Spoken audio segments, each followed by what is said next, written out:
Stop scrolling. What I am about to reveal will either change everything you thought you knew about success, or you'll dismiss it and stay exactly where you are. Your choice. But once you hear this, there is no going back to comfortable ignorance. The uncomfortable truth. The world rewards a specific type of intelligence that nobody teaches in school. Not book smarts, not even emotional intelligence.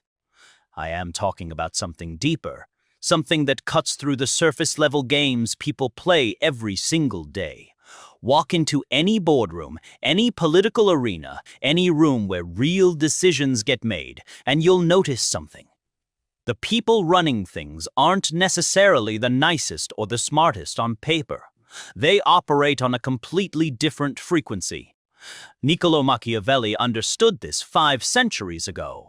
While everyone else was writing about how the world should work, he documented how it actually works. The gap between these two realities is where most people get crushed without ever understanding why. You've played by the rules, you've been honest, transparent, worked hard, and somehow people with half your talent keep rising above you. That's not an accident. That's a system you haven't learned to see yet. So let me decode 9 principles that govern human behavior beneath the surface. These aren't feel-good platitudes. These are observations about power, influence, and human nature that have held true across centuries. Consider this your field manual for a game you didn't know you were playing. First principle: the power of strategic silence. Most people are terrified of quiet moments. They fill every gap with words, explanations, justifications. They hemorrhage information because silence makes them uncomfortable. But here is what they don't realize. Every word you speak is a piece of intelligence you are giving away for free. The person who masters silence controls the room, not through aggression or volume, but through creating a vacuum that others feel compelled to fill. When you stay quiet, people get nervous. They start revealing things, their plans, their insecurities, their hand in the game. They literally tell you how to outmaneuver them because they can't handle the weight of your silence. Stop defending yourself to people who didn't ask. Stop explaining your decisions to those who aren't affected by them. Become deliberate with your words. When you speak less, each word carries more weight. And when people can't predict your position, they can't build a strategy against you. Second principle: detach from moral judgment in strategy. This will make some people uncomfortable, but stay with me. You've been trained to view everything through right and wrong, fair and unfair. This emotional framework is exactly what keeps you stuck. Machiavelli didn't advocate for being evil. He advocated for being effective. When a lion hunts, we don't call it murder. When a storm destroys, we don't call it malicious. Nature operates on cause and effect, not good and evil. You need to view human dynamics the same way. When someone betrays you, don't waste energy being offended. Offense is a luxury you can't afford. Instead, analyze it like a mechanic diagnoses an engine. What motivated this move? What do they gain? What does this reveal about their strategy? How do I respond effectively? This isn't about abandoning your values. It's about not letting your values blind you to reality.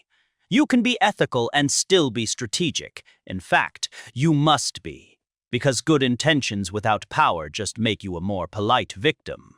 Third principle: weaponize calculated vulnerability. Here is what amateurs get wrong about power. They think it means being invincible, showing no weakness, building walls. That actually makes you a target. People resent perfection. They want to tear down anyone who seems untouchable. True strategic thinking means showing controlled imperfection. You deliberately reveal a minor, harmless flaw. Maybe you are terrible with technology. Maybe you tell a self-deprecating story. Maybe you ask for help with something insignificant.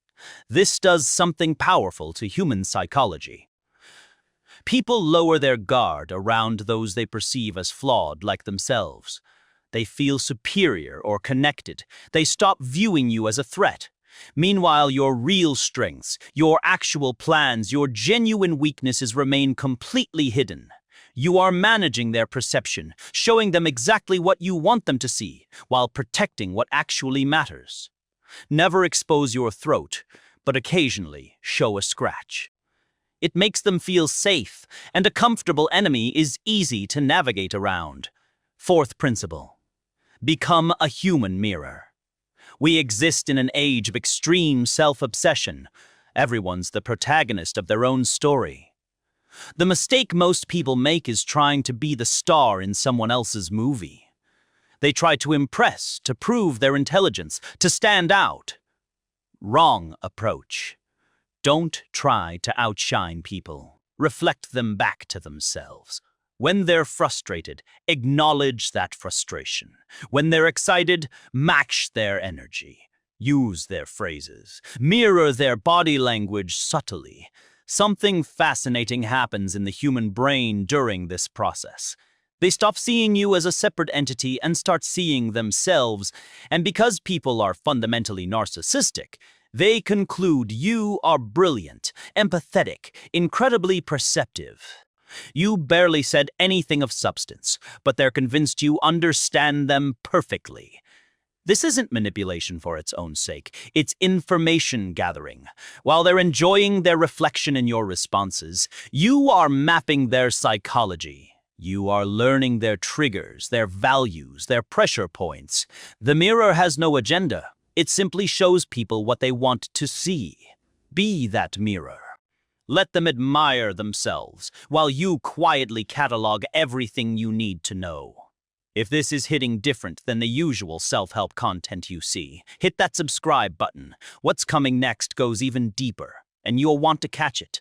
Fifth principle: master outcome independence. The root of all desperation is attachment. You need the job, the relationship, the approval. And because you need it so badly, everyone can smell it on you. Desperation repels. It signals scarcity. It makes people pull away. You must develop the ability to genuinely not need any specific outcome, not as a tactic, but as a mental state. Work toward your goals, plan meticulously, but internally accept that if it doesn't happen, you'll be fine. This isn't giving up. This is the ultimate leverage. When you are willing to walk away from any negotiation, you hold all the cards.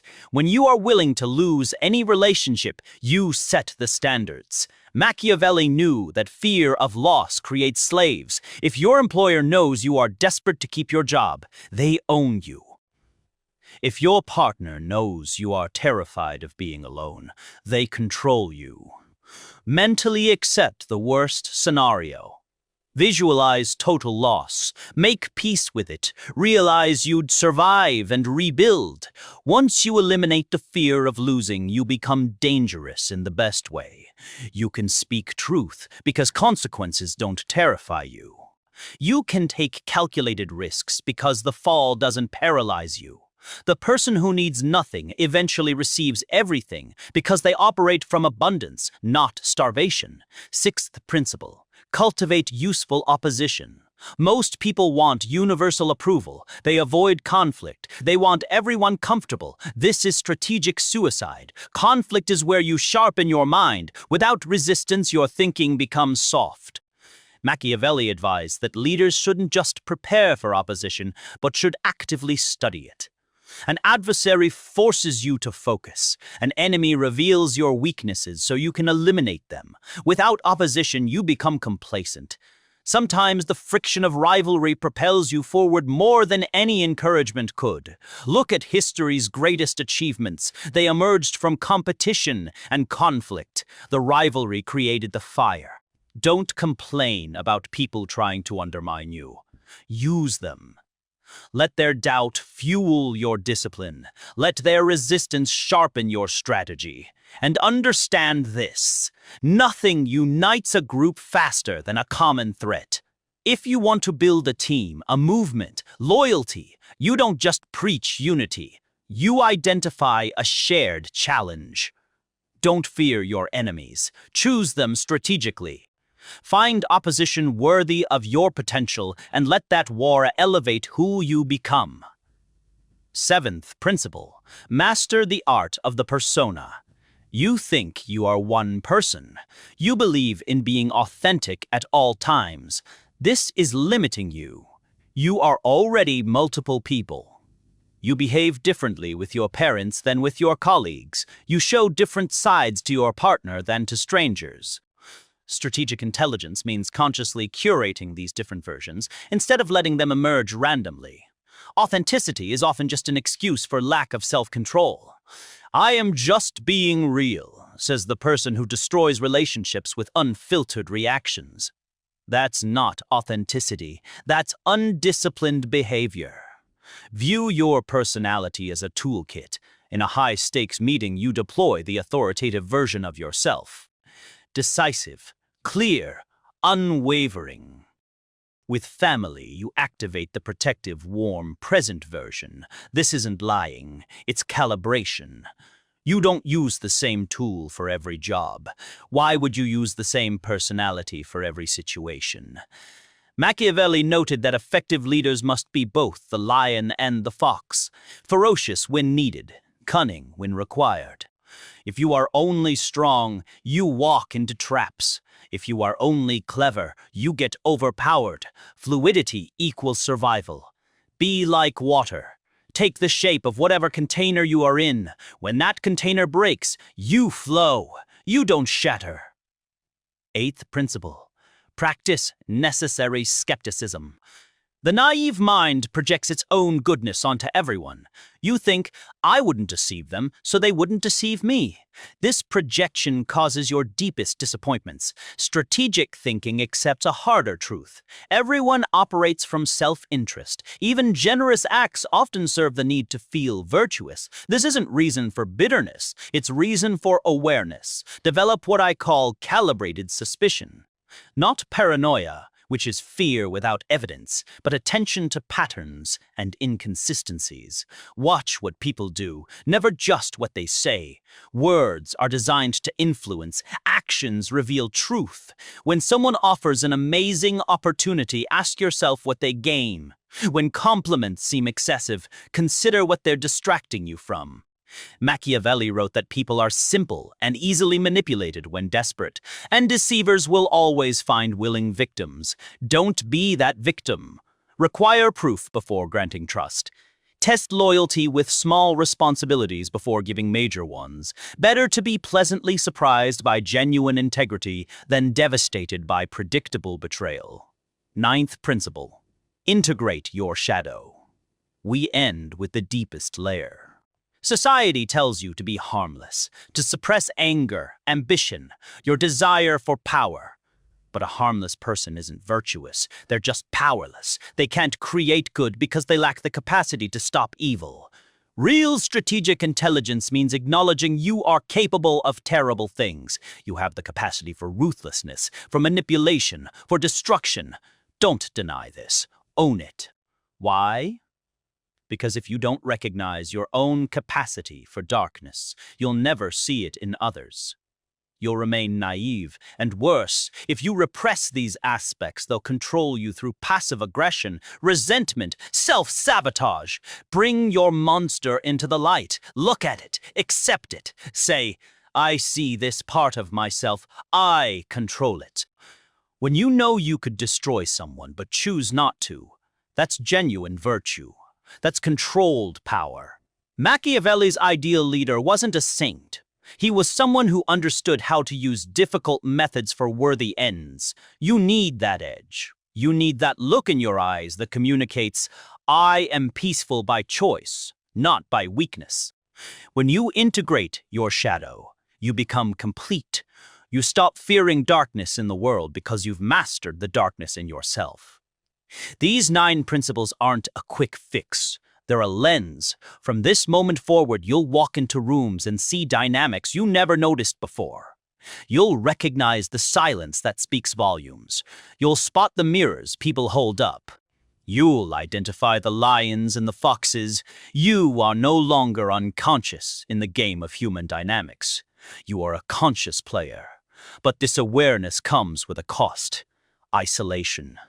When you wake up, you realize how many people are still asleep. You'll feel distance growing between you and your old life. Old friends might say you've changed, that you are different now. Let them. You are shedding the need for constant validation. You are stepping into territory where few people have the courage to go. The question isn't whether these principles work. Centuries of history prove they do. The question is whether you are willing to apply them. Most people will watch content like this, nod along, then return to complaining about how unfair everything is. But you are still here. You are paying attention, and that means something. If you are ready to see reality without comforting illusions, if you are ready to dismantle the weaker version of yourself and build something formidable, then you know what to do next. The journey goes much deeper than this, and we're only beginning. I'll see you in the next one.